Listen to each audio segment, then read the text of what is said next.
Oh, that was interesting. I was on the banking merry-go-round there. It was quite amazing. I actually went down. I think it must have gone about 5 different banks, and the first one I tried was the BV something or other A one, which I'd heard had no fees, but apparently they do charge you €8. So I gave up on them and just hunted around. I found a place just down the road here that charged €5 for fees, and I couldn't find a fee-free one anywhere. But I tried the one that was supposed to be fee-free further up the road, near where I had the calamari. The paella, and that charged. That was out of commission. I tried another one. Everything seemed to be fine, and then it said everything went through with the transaction to the point that it looked like it was going to give me cash, and then just spat my card out. And I thought, oh God, I hope it doesn't bloody wipe out my account. Luckily, it hadn't, because I went to another one. I went back to the Euro one I went to before, and that rejected me as well. So I was getting pretty dejected. There's another one around the corner. There's stacks of them here, thank God. And that looked promising because it actually acknowledged that I had an ANZ travel card. So that was impressive. It actually knew what sort of card I had. So I thought, oh, this could be okay. But I was still worried that my money might have been taken out of my account, you know. So I got onto that one, and I tried to withdraw around €290, and I thought I had sufficient funds for that, but it said insufficient funds. So I dropped it down to 280, and then it said, yeah, everything's fine, collect your cash. But of course then nothing happened for about 30 seconds. So I'm sort of thinking, Jesus, this is looking dodgy as hell. But eventually it did spit out the cash. But I'll tell you what, they're damn reluctant to give you the money. So that was interesting. This looks pretty dead here. So I want to just explain all this while it actually happened. It was looking pretty dodgy, but no, eventually I got it all. So it's all good, because the selling price for euros is much higher than buying. So if I go back with a full card worth of euros, ANZ is going to rip me off right royally. That's the way I look at it. I can't see, it's hard to work out, but it seems that way to me, because the rate to sell is much higher than the buy rate. So I figure when I sell them, they're going to give me a lot less dollars for my euros. That's the way it appears to me, and it makes perfect sense. That's their margin, and it's pretty damn generous. So because I'm going to Vietnam, I know I can get a great cash rate on my euros. Rather than using my Oz, which I can always use back at home, I'll use the euros I've got on this trip. So that'll pretty well pay for everything, and I'll still have all my Aussie cash left over. So it's good. Worked out well. But it's good to get that out of the way, because it was a little bit of a hassle. Anyway, I pretty well cleaned out my card, so it was there as a backup security thing. It's done that. And like I say, that particular ATM, the last one I went to, charged me only 3.95 euros. So that was the cheapest I come across. So even I had to still pay, but it was a much lower rate than the first one I went to, which was 8. So. And of course ANZ again take their cut with the withdrawals as well, so you get hit from both banks. But that's actually one of the cheapest ATM withdrawal fees I've seen, so I'll make a note of that, which bank that was. I didn't take a shot of it, I should have, but I know where it is, and I'll just make a note for people.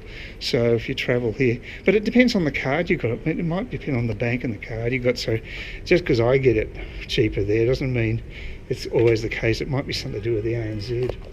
Okay, this is the ATM I went to. That's the name of it, and they're the ones that have been the best for me anyway, on my very short survey.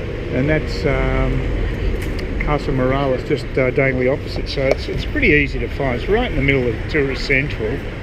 So they're the ones that gave me the best rates. But again, the caveat is it depends which bank you're with, which card you've got.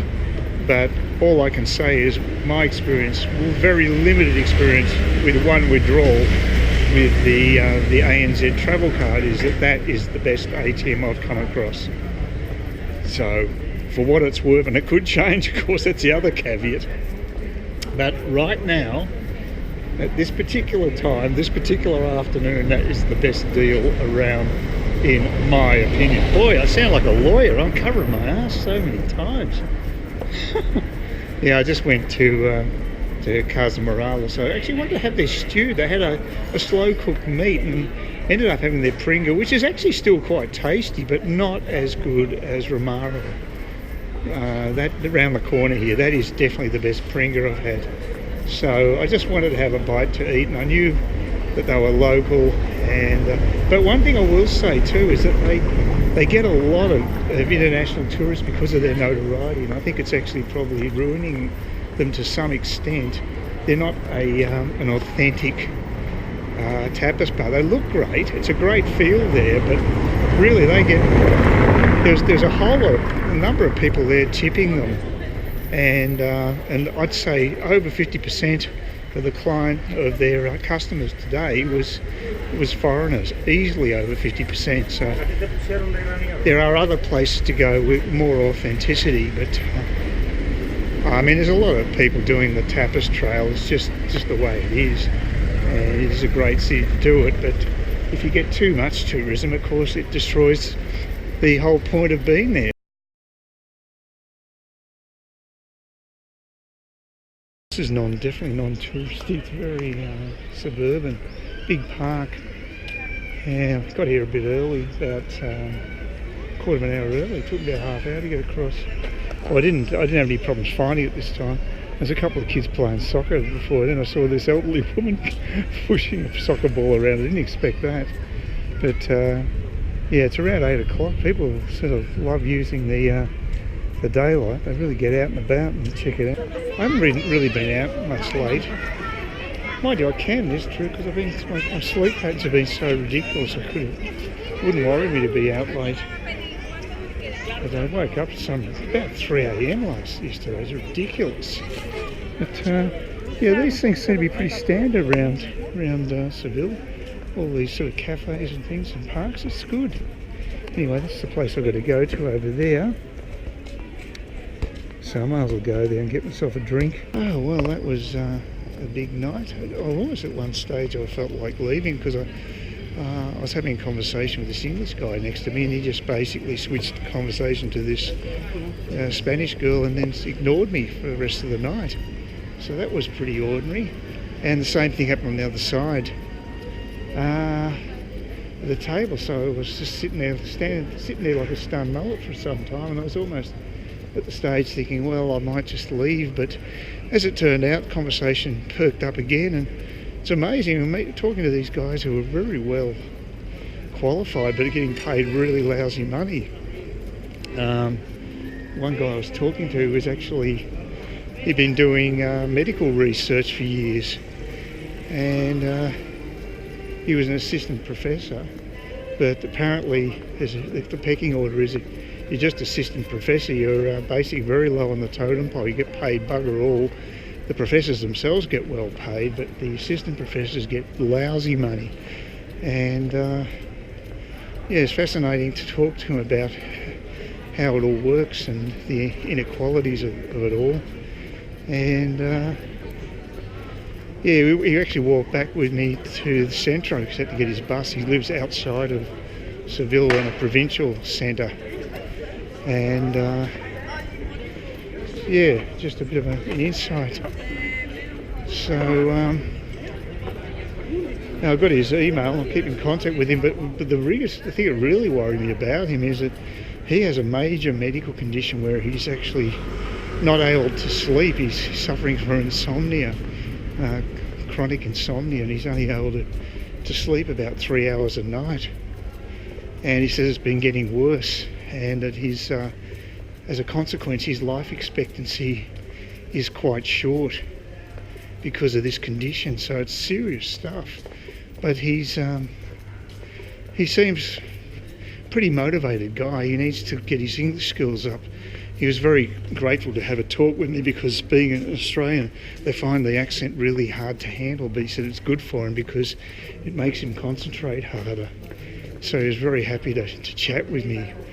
And but if he gets this qualification for English, then he's able to presumably to get a better job either here or overseas. Because in the sciences, of course, he's worked in Sweden, and he can work, say, in the UK or America doing medical research. He'll get paid a damn sight better than he's getting paid here. There was another qualified guy who started chatting with us as well, in the same sort of boat. These people are so overqualified. They've both got master's degrees, and they're not getting paid. They're probably getting paid worse than a waiter. I mean, it's just ridiculous. That's the reality of life in Spain. So it's really tough, really tough. For all the problems we've got in Australia, you know, I didn't expect to hear about this over here, but like I say, I've got his email address and I'll stay in contact. Yeah, he also kept pestering me about about having to reinforce my Spanish and try to learn much more. And my motivation's dropped because I just haven't been talking to local people, and I've been lazy, you know. I just need to sort of talk more and not worry about the consequences and overthinking it and trying to be perfect, and you can't do that. It just doesn't work that way. I also sort of reinforced what I thought about Spain. They've got a very low crime rate. I found that to be quite believable, given that you can walk around. It's about 10:30 I think now, and it feels pretty safe walking the streets. So yeah, I tend to agree with that. I think what he says is true, because people are night owls. It lends itself to being a safer place after hours. So yeah, the poor bastard though, just not being able to sleep. I couldn't think of anything worse. Like, you just go totally psychotic if you have no sleep. So very nasty stuff. Please consider subscribing to my channel if you think there's anything there of use to you, or entertainment or whatever. And either do that or give me a thumbs up, or if you're feeling really energetic, do both. That'd be great. But please don't ignore me. That's the worst thing you can do on YouTube, is be ignored.